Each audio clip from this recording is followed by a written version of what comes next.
Hello everyone, आज हम पढ़ेंगे towards civil disobedience.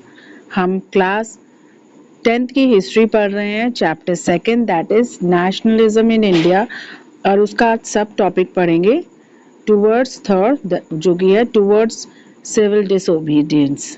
Now shall we begin? In February 1922, Mahatma Gandhi decided to withdraw the non-cooperation movement. He felt that the movement was turning violent in many places and satyagrahis needed to be properly trained before they would be ready for massive struggle. तो 1922 में महात्मा गांधी ने जो non cooperation movement था उसको withdraw करने की बात करी, उसको बर्खास्त करने की बात की। उनको ऐसा लगने लगा ये जो मूवमेंट है ये कहीं ना कहीं ये जो मूवमेंट है हिंसा का रूप लेने लगा। बहुत सारे प्लेसेस में ये आंदोलन हिंसा का रूप लेने लगा और उनको ये लग रहा था ये जो सत्याग्रही हैं उनको एक प्रॉपरली ट्रेन की जरूरत है, इससे पहले कि ये जो मूवमेंट है उसमें मास स्ट्रगल के लिए तैयार हो सके, before they would be ready for mass struggle. Now within the Congress, some leaders were by now tired of mass struggle and wanted to participate in election to the province civil that had been set up by the Government of India Act of 1919. They felt that it was important to oppose British policy within the council, argue for reform, and also demonstrate these council were not truly democratic. तो जो कांग्रेस था, तो कांग्रेस के अंदर कुछ लोग है ना, अब ये मास स्ट्रगल से टायर्ड हो गए। मतलब जो संघर्ष हो रहा था, इतने बड़े पैमाने पर जो संघर्ष हो रहा था वो उससे थक गए। अब उनको लग रहा था कि अब हमें जो प्रोविंशियल काउंसिल इलेक्शन होने वाले हैं उसमें हिस्सा ले लेना चाहिए। तो उनको ये लग रहा था कि हमारे लिए ये बहुत जरूरी, उनको ये महसूस होने लगा कि हमारे लिए बहुत जरूरी है कि हम जो ब्रिटिश पॉलिसी है काउंसिल के अंदर जाके इलेक्शन जीत के ब्रिटिश पॉलिसी के खिलाफ लड़े और एक नया रिफॉर्म्स हैं और जो डेमोन्स्ट्रेट करे कि ये जो काउंसिल्स हैं ये ट्रूली डेमोक्रेटिक नहीं है। ठीक है, तो ये जो कांग्रेस के जो कुछ लीडर्स थे उनके अंदर इस तरीके की भावना आने लगी कि हमको इलेक्शन लड़ लेना चाहिए और वहाँ पे जाके हम आर्ग्यू करेंगे, डेमोन्स्ट्रेट करेंगे इन काउंसिल्स के खिलाफ कि ये जिस तरीके की काउंसिल्स बनी है वो सही नहीं है। ब्रिटिश पॉलिसीज के खिलाफ काउंसिल में जाके धरना प्रदर्शन करेंगे। They want to do all those things. C.R. Das and Motilal Nehru formed the Swaraj Party within the Congress to argue for return to council politics. But young leaders like Jawaharlal Nehru and Subhash Chandra Bose pressed for more radical mass agitation and for full independence. तो जो C.R. दास थे और मोतीलाल नेहरू थे उन्होंने Swaraj party बनाई। ठीक है, कांग्रेस के अंदर स्वराज पार्टी बनाई और जो काउंसिल पॉलिटिक्स की जो वापसी थी उस पर वो बहस करने लगे।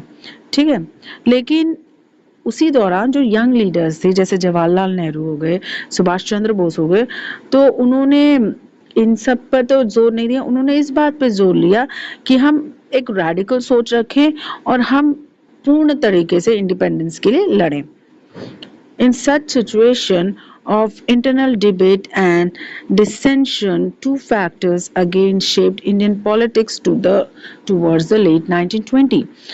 The first was the effect of worldwide economic depression. Agricultural prices began to fall from 1926 and collapsed after 1930 as the demand for agricultural goods fell and export declined.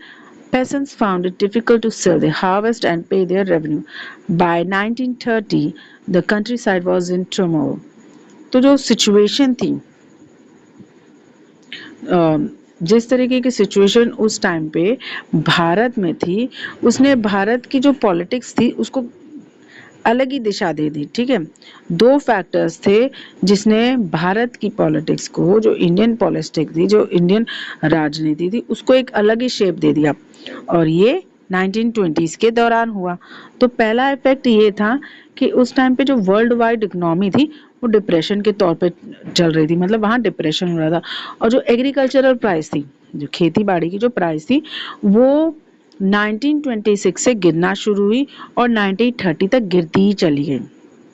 ठीक, उसके बाद एग्रीकल्चर गुड्स की जो डिमांड थी, जो मतलब फसलें थी जो एग्रीकल्चर से जो प्रोड्यूस होता था, उसकी डिमांड में गिरावट आई, एक्सपोर्ट्स डिक्लाइन होने लगे।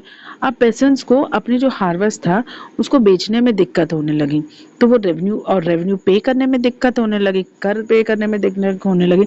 तो जब तक 1930 आया तब तक जो पूरे गांव विलेज साइड था, जो कंट्री साइड थी, वहाँ पर बड़ा ही ट्रमोल, मतलब बड़ा ही क्या बोल सकते हैं, दयनीय हालत शुरू हो गई।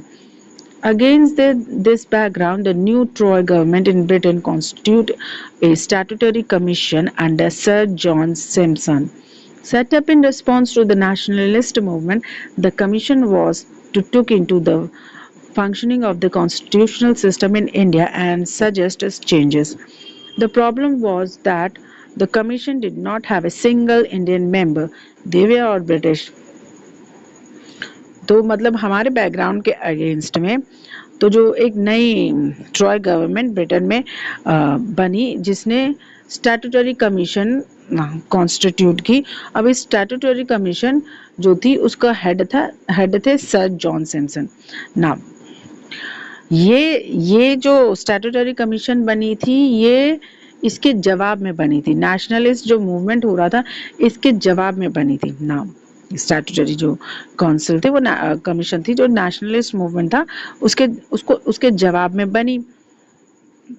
तो इस कमीशन का क्या काम था? इस कमीशन का काम ये था कि किस तरीके से जो कॉन्स्टिट्यूशनल सिस्टम है, जो फंक्शंस है कॉन्स्टिट्यूशनल सिस्टम के, किस तरीके से काम करेंगे, और अगर उसमें कोई चेंजेस की ज़रूरत है तो वो कौन से चेंजेस होंगे। तो ये जो कमीशन बनी थी वो इसी के लिहाज से बनी थी।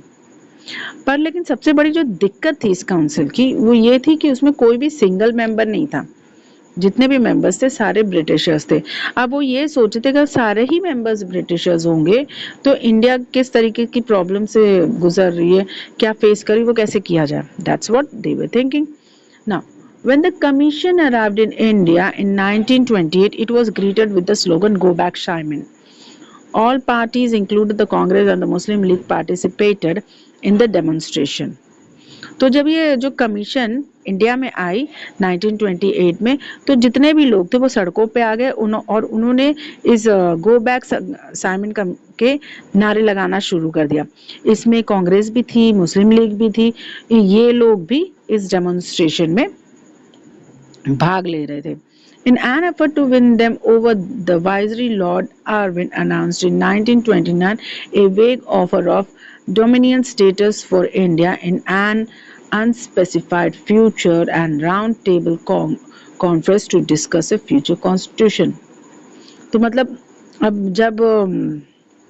जब गो बैक साइमन के नारेबाजी हो रही थी तो जो लोग थे उनके ऊपर मतलब उनको मनाने के लिए या उनके ऊपर जीत हासिल करने के लिए जो वाइजरी लॉर्ड आर्विन थे, उन्होंने अक्टूबर 1920 में एक बहुत ही एक ऑफर पेश किया कि हमको एक जो इंडिया है, ठीक है, जिसका कोई फ्यूचर निर्धारित नहीं, जो इंडिया उसको एक डोमिनेंट स्टेटस का दर्जा दे देना चाहिए और इस दर्जे के लिए हमें एक राउंड टेबल कॉन्फ्रेंस फ्यूचर में करनी पड़ेगी।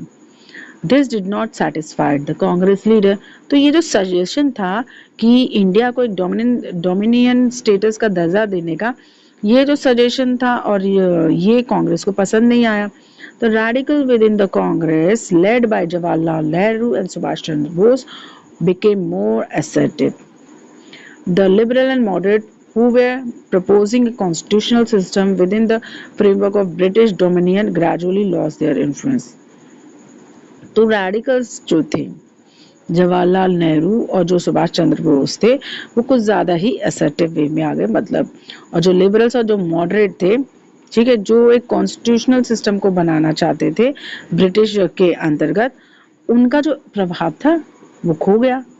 क्योंकि अब जो चेंजमेंट था वो ये था कि अब ब्रिटिश, अब जो लॉर्ड आर्विन ने जो सजेशन दिया था वो ये सजेशन था कि कॉन्स्टिट्यूशन ना बना के हम इंडिया को एक डोमिनेंट स्टेटस का दर्जा दे दें, ठीक है ना। 1920 in December 1929, under the presidency of Jawaharlal Nehru, Lahore Congress formalized the demand of Purna Swaraj, or full independence for India. It was declared that 29 January 1930 would be celebrated as the Independence Day, when people were to take a pledge to struggle for complete independence. But the celebration attracted very little attention, so Mahatma Gandhi had to find a way to relate this abstract idea of freedom to more concrete issue of everyday life. तो अब क्या हुआ, दिसंबर 1929 में जवाहरलाल नेहरू के नेतृत्व में जो लाहौर में जो कांग्रेस मीटिंग हुई थी, वहां पे जवाहरलाल नेहरू ने पूर्ण स्वराज का नारा मार दिया और ये कह दिया कि हमें फुल इंडिपेंडेंस चाहिए इंडिया के लिए। और उन्होंने 26 जनवरी 1913 को इंडिपेंडेंस डे की हम अपनी पूरी आज़ादी को सेलिब्रेट करेंगे। वो डिक्लेयर कर दिया कि जो 26 जनवरी 1930 डे है वो भारत का इंडिपेंडेंट डे सेलिब्रेशन डे है, ठीक है। जब when people were to take a pledge to, जहाँ पर जो पीपल हैं वो प्लेज लेंगे कंप्लीट इंडिपेंडेंस स्ट्रगल के लिए, ठीक है। बट जो सेलिब्रेशन था, जो इंडिपेंडेंस डे का जो सेलिब्रेशन जवाहरलाल नेहरू ने 26 जनवरी 1930 को डिक्लेयर किया था, वहाँ पर जो लोगों की अटेंशन थी वो बहुत कम गई। तो महात्मा गांधी ने क्या किया, महात्मा गांधी को इससे एक रिलेटेड आइडिया फॉर्म करना था, विचार करना था कि कैसे हम लोगों को कन्विंस करें फ्रीडम के लिए। तो उन्होंने क्या किया, उन्होंने लोगों की जो डेली लाइफ की जो इश्यूज है उससे रिलेट इंडिपेंडेंस को उससे रिलेट करना शुरू कर दिया, ठीक है। The salt march and the civil disobedience movement.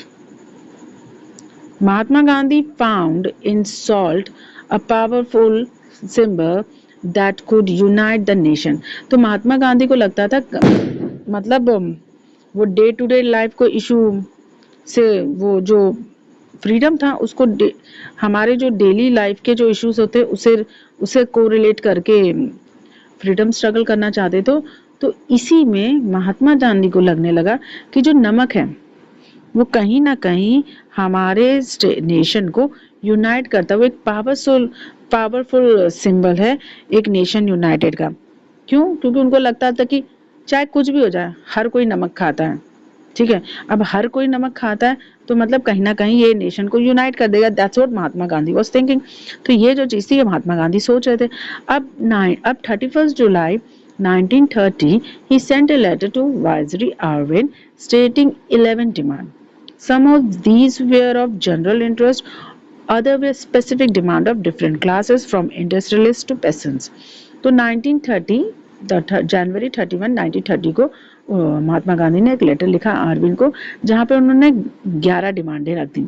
कुछ तो जनरल इंटरेस्ट से रिलेटेड थी, कुछ बड़ी स्पेसिफिक डिमांड थी अलग अलग क्लासेस और इंडस्ट्रियल से लेके किसानों के लिए। The idea was to make the demand wide range so that all classes within Indian society could identify with them and everyone could be brought together in a united campaign.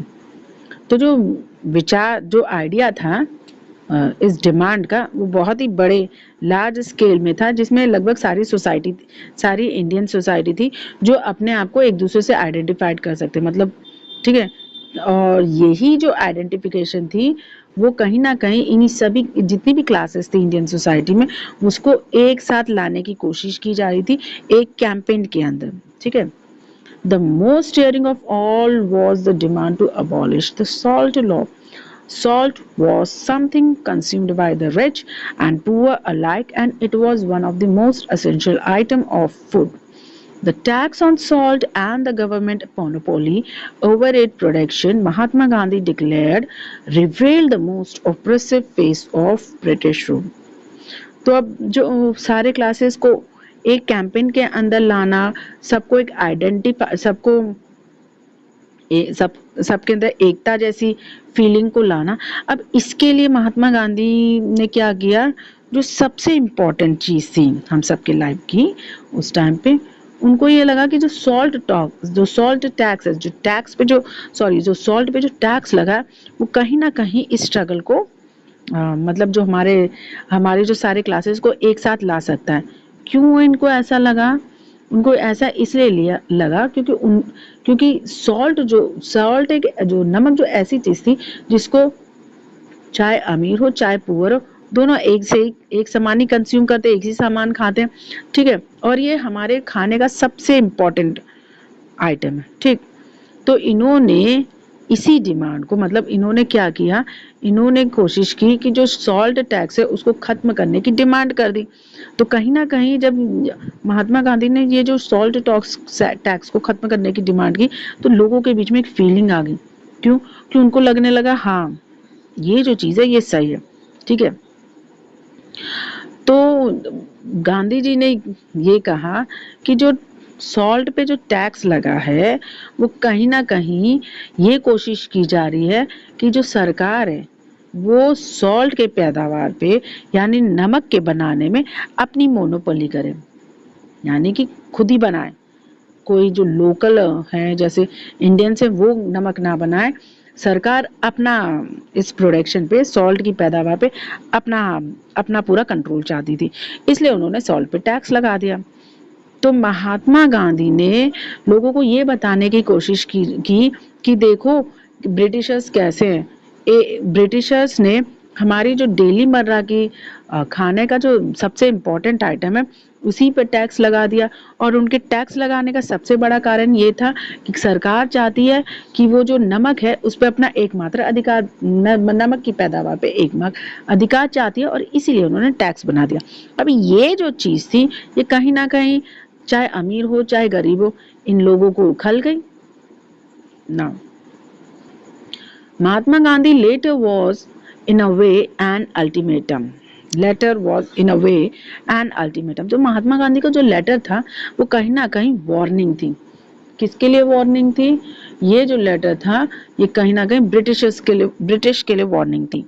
If the demand were not fulfilled by 11 March, the letter stated that the Congress would launch a civil disobedience campaign. तो उस letter में ये लिखा गया था कि अगर 11 मार्च तक महात्मा गांधी की जो 11 डिमांड्स हैं, जो 11 मांगे वो पूरी नहीं होती है तो महात्मा गांधी कांग्रेस के साथ मिलकर सिविल डिसोबीडियंट कैंपेन को शुरू कर देंगे।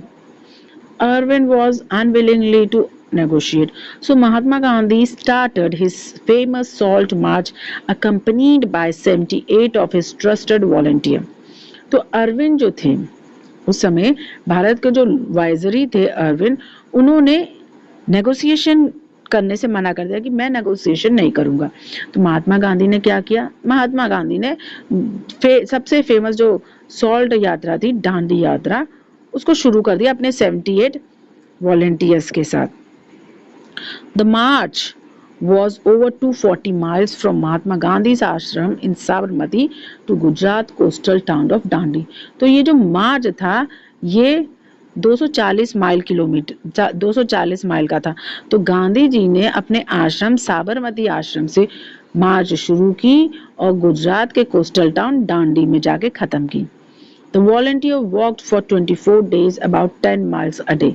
तो जो वॉलंटियर्स थे, जो 78 वॉलंटियर्स थे, जो महात्मा गांधी के साथ जो 78 वॉलंटियर्स थे, वो महात्मा गांधी के साथ 10 माइल 24 दिन वो चले महात्मा गांधी के साथ, हर दिन 10 माइल पूरी करते हुए।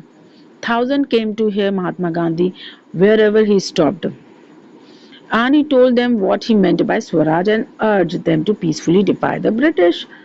On 6th April, he reached Dandi and ceremonially violated the law manufacturing salt by boiling sea water. तो कई लोग आए महात्मा गांधी को सुनने के लिए, ठीक है। महात्मा गांधी जहां के रुक रहे थे तो कई लोग, जितने भी लोग थे वो महात्मा गांधी को सुनने के लिए आए।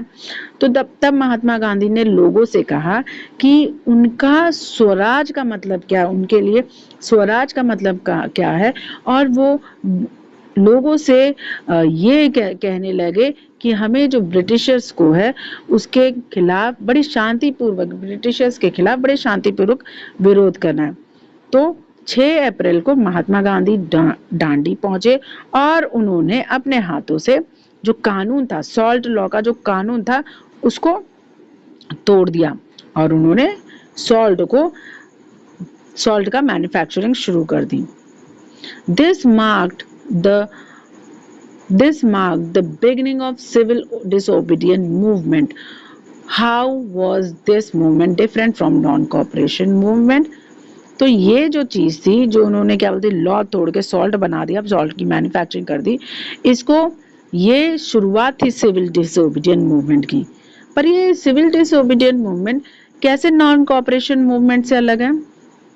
People way now asked not only to refuse cooperation with the British as they have done in 1921-22 but also to break colonial law. तो पीपल जो थे पहले, अब वो कॉपरेट नहीं कर रहे थे ब्रिटिश से, जो वो कर चुके थे, जो वो पहले करते थे 1921-22 में, बट वो अब जो कॉलोनियल लॉ थे उनको भी तोड़ने लगे। Thousands in different parts of the country broke the salt law, manufactured salt, demonstrated in front of government salt factories.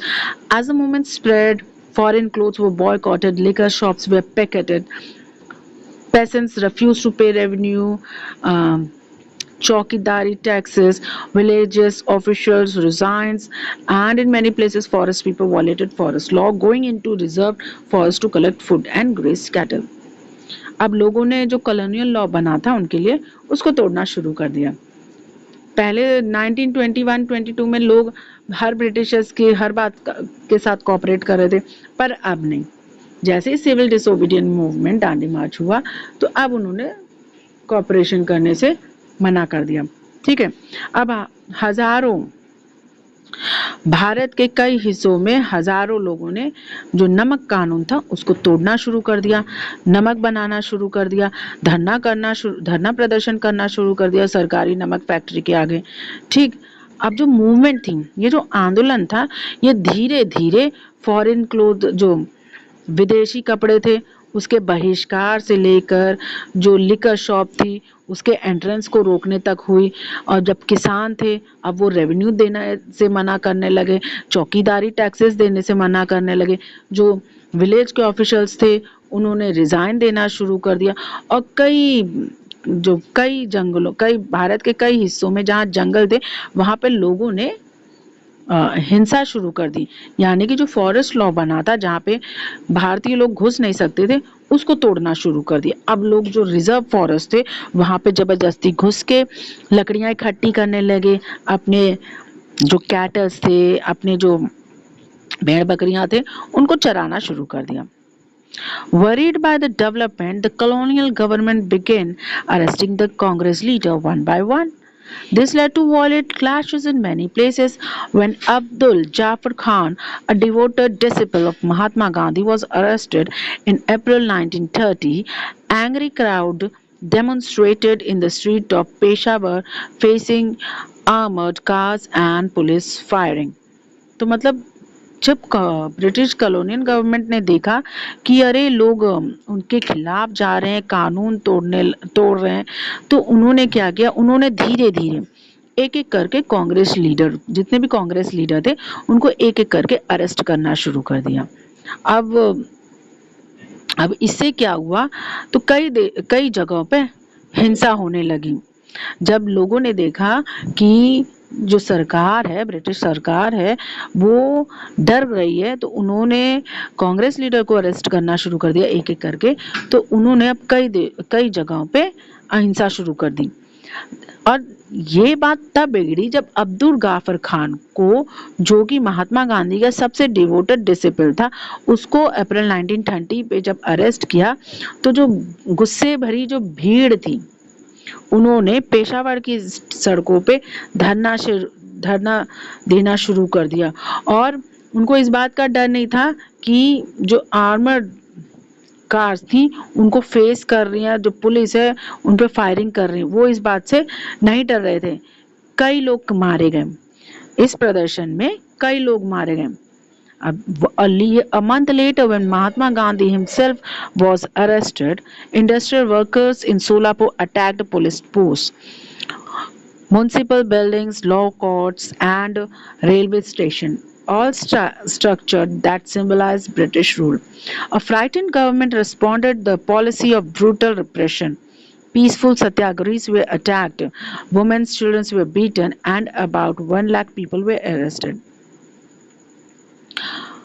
एक महीने बाद जब महात्मा गांधी को अरेस्ट किया गया तो जो इंडस्ट्रियल वर्कर थे सोलापुर के, उन्होंने पुलिस पोस्ट पे हमला कर दिया और जो म्युनिसिपैलिटी थी, जो लॉ कोर्ट्स थे, जो रेलवे स्टेशन थे, जितने भी चिन्ह थे, जितने भी स्ट्रक्चर थे जो ये दर्शा रहे थे ब्रिटिश रूल के सिंबल की तरह, ब्रिटिश रूल का चिन्ह बन के दर्शा रहे थे, उन सब पे हमला होना शुरू हो गया। ठीक है, अब डरी हुई गवर्नमेंट ने इन हमलों के खिलाफ जब उन्होंने जवाब दिया तो उन्होंने बड़ी क्रूरता के साथ जवाब दिया। ठीक है, अब वो क्रूरता क्या थी, उन्होंने जितने भी सत्याग्रह जो शांतिपूर्वक सत्याग्रह कर रहे थे उन पे उन्होंने हमला कर दिया, औरतों को, बच्चों को मारना शुरू कर दिया। कम से कम लाख जो लोग थे उनको अरेस्ट कर लिया। In such a situation, Mahatma Gandhi once again decided to call off the movement and enter in pact with Arvind on 5th March 1931। तो मतलब अब जब ये अहिंसा की सिचुएशन चारों तरफ फैलने लगी, दहशत की सिचुएशन चारों तरफ फैलने लगी, तो महात्मा गांधी को ये लगा कि अब मुझे ये मूवमेंट दोबारा कॉल्ड ऑफ कर लेना चाहिए, दोबारा बंद कर देना चाहिए। और फिर उन्होंने ये फैसला किया कि अब मैं आरविन के साथ, जो वाइजरी थे उस समय, आरविन के साथ एक पैक्ट में एंटर करता हूँ, जो कि 5 मार्च 1931 में उन्होंने एक पैक्ट साइन किया। अब ये पैक्ट लेटर क्या कहलाया, Gandhi Irwin pact. Gandhi ji consented to participate in round table conference in London and the government agreed to release the politician prisoner। तो गांधी जी ने सहमति भर दी कि ठीक है, हम राउंड टेबल कॉन्फ्रेंस करेंगे। तो एक राउंड टेबल कॉन्फ्रेंस हुई लंदन में और गवर्नमेंट गांधी जी से बात करके इस बात पे तैयार हो गई कि ठीक है, हम जो जितने भी पॉलिटिकल प्रिजनर्स हैं उनको रिहा कर देते हैं।